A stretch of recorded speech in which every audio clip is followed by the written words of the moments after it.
3 different patients, 3 different hospitals, different states, no connection between them at all. But moments before they died, they all said the exact same thing. He's standing in the corner. At first, nurses thought it was just confusion, medication, fear, hallucinations, normal things people say near death. But then it kept happening, again and again, different patients, same sentence, same description. A tall man, pale, wearing dark clothes, standing silently in the corner of the room. And sometimes, when staff turned to check the corner, there was nothing there. And sometimes, there was that strange feeling that something was there, even if nothing could be seen. This is the part hospitals rarely talk about, because once you hear enough of these stories, they stop sounding like random incidents. Tonight on The Dark Brief, we're looking into strange final moments of patients, unexplained last words, and patterns doctors notice but don't fully explain. Before we continue, subscribe to The Dark Brief and turn on notifications. And if you like true dark mysteries, hit like. It helps the channel reach more people. Hospitals deal with death every day. Doctors and nurses see people at their most vulnerable state. Most of the time, patients become quiet before passing away. Some talk about family members, some relive memories. But some cases are different. One hospice nurse from Ohio, with over a decade of experience, shared something she never forgot. An elderly patient named Walter was dying of cancer. He had been calm for days.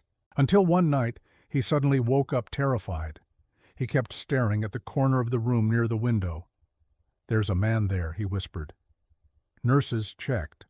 Nothing.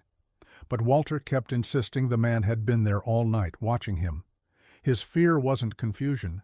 It was certainty. He grabbed the nurse's hand and said, "He doesn't want me to leave." Hours passed like that. Walter kept staring at the same corner, tracking something invisible. Then, just before he died, his expression changed.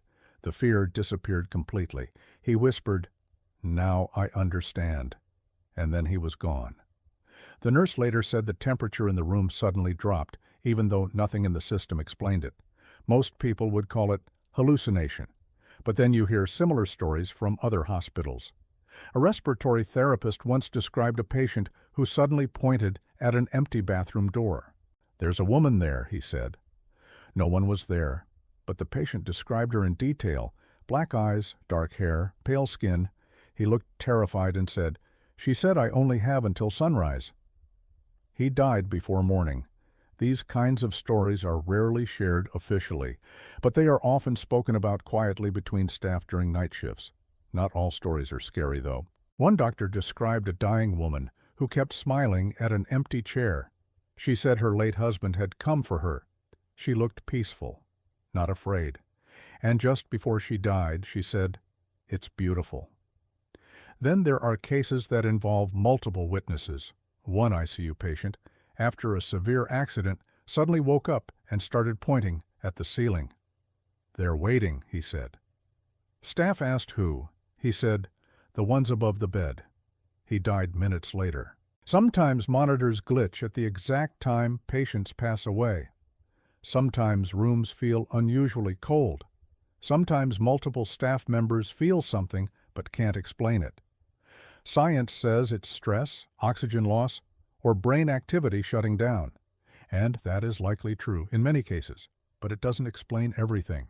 There are patients who describe relatives they never met, children who mention details they were never told, people who predict their exact time of death. One man calmly told a nurse, "I will die at 3 bars." No medical reason supported it, but he repeated it. At 2:58 a.m. his heart stopped. Exactly at 3, these coincidences start forming patterns that are hard to ignore. Hospitals are full of silence, machines, and final moments. And in that silence, patients sometimes say things that don't fit logic. "They found me. Don't turn off the lights." "There's something in the hallway." Staff sometimes check security footage. Nothing appears, no movement, no person. But patients still react as if something is there. One of the most repeated details across different hospitals is this: patients staring at doorways, hallways, and corners, as if someone is arriving for them. A hospice chaplain once said something that stuck with many people. Dying patients behave like someone has come to take them. In one nursing home case, an elderly woman with dementia suddenly became completely clear right before death. She said, "He's here," referring to her long-dead brother. She mentioned something only her family knew about a fire from decades ago, details she was never told. Then she said, "You'll see them one day, too." And she passed away peacefully. There are also cases where unconscious patients respond to conversations in the room, later repeating exact words spoken while they were supposed to be unresponsive. Science calls this brain activity or partial awareness, but it still surprises doctors. Near-death experiences add another layer. People describe floating above their bodies, moving through darkness, or seeing figures in light. Others describe fear instead of peace. One survivor said he saw endless doors in complete darkness, and something behind one door kept calling his name. He said it felt more real than reality itself. Not every doctor believes there is anything supernatural here. Many say it is just the brain shutting down under extreme stress, and that is very likely. But even skeptical medical staff admit something strange. Patients often seem surprised at the moment of death, as if they expected something else. In hospice care, nurses sometimes notice a pattern. Right before death, patients look toward the same corner of the room near the entrance. Some smile, some cry, some look terrified. One nurse recorded this pattern in dozens of cases before eventually stopping because it disturbed her too much. Because whatever it was, it felt consistent. And consistency is what makes these stories so unsettling. Because hallucinations should be random.